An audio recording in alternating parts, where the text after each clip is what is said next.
Yes start 28 अगस्त 2014 को भारतीय प्रधानमंत्री नरेंद्र मोदी के द्वारा शुरुआत की गई लोगों की मुद्रा बचत योजना है।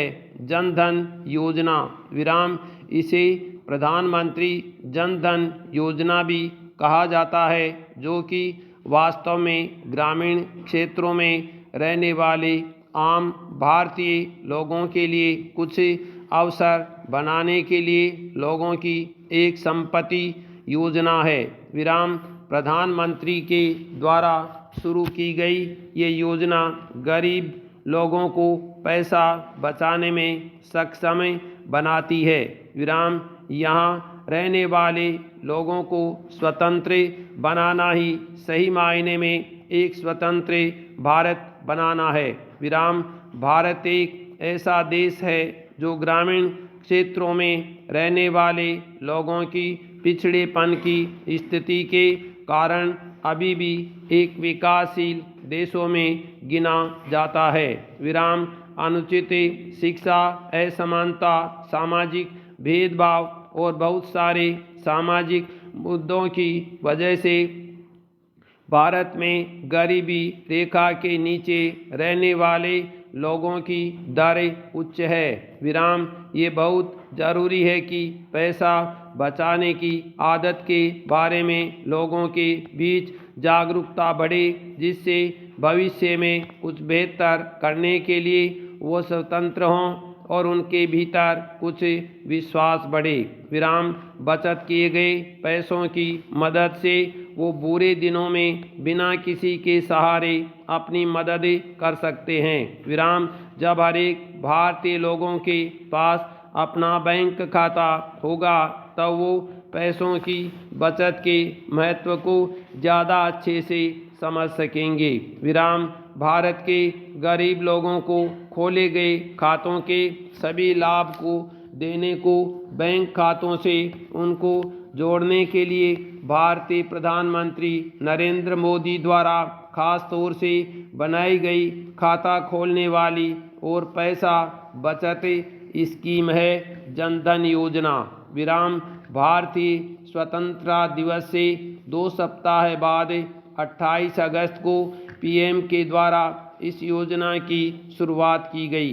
विराम बैंक से उसके लाभ से सभी भारतीय नागरिकों को जोड़ने के लिए एक राष्ट्रीय चुनौती के रूप में इस खाता खोलने वाली और मुद्रा बचत योजना की शुरुआत की गई थी। विराम इस योजना को एक सफल योजना बनाने के लिए बहुत सारे कार्यक्रमों को लागू किया गया है। विराम बैंक खातों के महत्व के बारे में जागरूक बनाने के साथ ही बैंक खाता खोलने के फायदे और प्रक्रिया के बारे में उनको समझाने और लोगों के दिमाग को इस ओर खींचने के लिए ग्रामीण क्षेत्रों में लगभग 60,000 नामांकन कैंप लगाए गए। विराम पैराग्राफ अपने देश के प्रति लगाव एवं समर्पण की भावना राष्ट्रवाद कहलाती है। विराम राष्ट्रवाद ही तो है जो किसी भी देश के सभी नागरिकों को परंपरा, भाषा, जातीयता एवं संस्कृति की विभिन्नताओं के बावजूद उन्हें एक सूत्र में बांध कर रखता है। हमारे देश में ही नहीं बल्कि पूरे विश्व में राष्ट्र की तुलना माँ से की जाती रही है। विराम जिस प्रकार माँ अपने बच्चों का भरण पोषण करती है, उसी प्रकार एक राष्ट्र भी अपने नागरिकों के जीवन की विभिन्न आवश्यकताओं को अपनी प्रकृति के संसाधनों द्वारा पूरा करती है। विराम हम राष्ट्रवाद की भावना द्वारा ही वर्गीय, जातिगत एवं धार्मिक विभाजनों, कई मतभेदों को भुलाने में कामयाब होते हैं।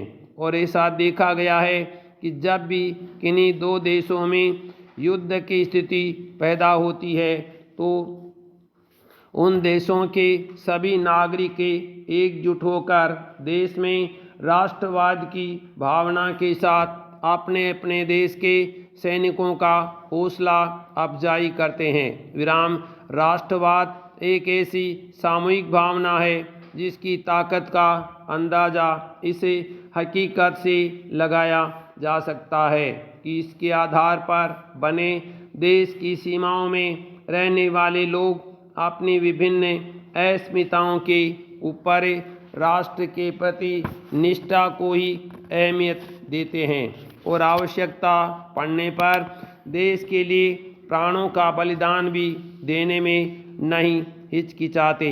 विराम। राष्ट्रवाद की भावना की वजह से ही एक दूसरे से कभी न मिलने वाले और एक दूसरे से पूरी तरह अपरिचित लोग भी राष्ट्रीय एकता के सूत्र में बंध जाते हैं। विराम।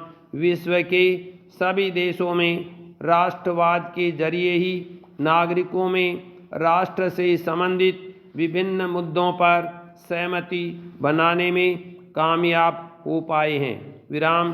कुछ विद्वानों के अनुसार भूमंडलीकरण की प्रक्रिया ने राष्ट्रवादी चिंतन को काफ़ी हद तक प्रभावित किया है और अब क्योंकि राष्ट्रीय सीमाओं के कोई खास मायने नहीं रह गए हैं और इस स्थिति ने राष्ट्रवाद की भावना को चुनौती पेश की है। विराम। उनका तर्क यह है कि भूमंडलीकरण के अलावा इंटरनेट और मोबाइल फ़ोन जैसी प्रौद्योगिकी प्रगति ने दुनिया में फासलों को बहुत कम कर दिया है। हालांकि राष्ट्रवाद की ये व्याख्या सारहीन है। विराम। किसी भी राष्ट्र की प्रगति के लिए उसके नागरिकों में राष्ट्रवाद की भावना का होना जरूरी है। विराम। राष्ट्रवाद की महत्ता को समझते हुए और अपने नागरिकों में देश प्रेम की भावना की पुनरावृत्ति करने के उद्देश्य से पूरे विश्व में सभी सरकारें अनिवार्य रूप से राष्ट्रीय पर्वों का आयोजन करती है। विराम। इन कार्यक्रमों के दौरान राष्ट्रीय ध्वज के प्रति सम्मान व्यक्त किया जाता है। विराम।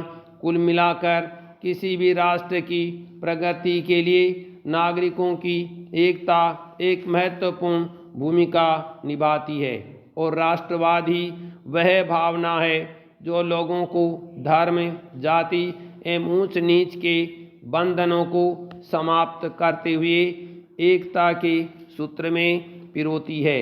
विराम। पैराग्राफ। कोरोना की दूसरी लहर से अनाथ हुए बच्चों को हम दो श्रेणियों में बांट सकते हैं। एक जो नज़दीक रिश्तेदारों के सहारे हैं और दूसरे वे जिनका या तो कोई नज़दीकी नहीं है या फिर कोई उनका संरक्षण नहीं ले रहा। विराम। दोनों ही श्रेणियों के बच्चों को एक पारिवारिक माहौल चाहिए जहां उनका स्नेहपूर्ण तरीके से पालन पोषण हो सके। विराम। केंद्र और राज्य सरकारों ने इन बच्चों के लिए पेंशन, मुफ्त शिक्षा, एक मुश्त राशि जैसी अनेक घोषणाएं की है। विराम।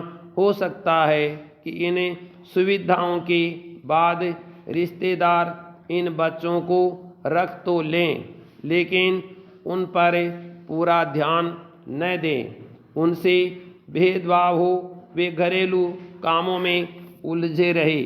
यह डर भी है कि गोद देने के नाम पर फर्जी एनजीओ इन बच्चों की मानव तस्करों के सुपुर्द कर दे। विराम। इसलिए इन बच्चों की पहचान और परवरिश सुनिश्चित करने के लिए एक राष्ट्रीय डाटा बैंक बनाकर इन्हें आधार जैसा एक पहचान पत्र दिया जाए। विराम।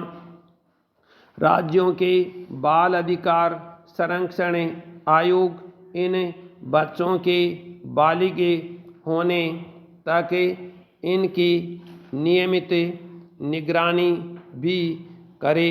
विराम।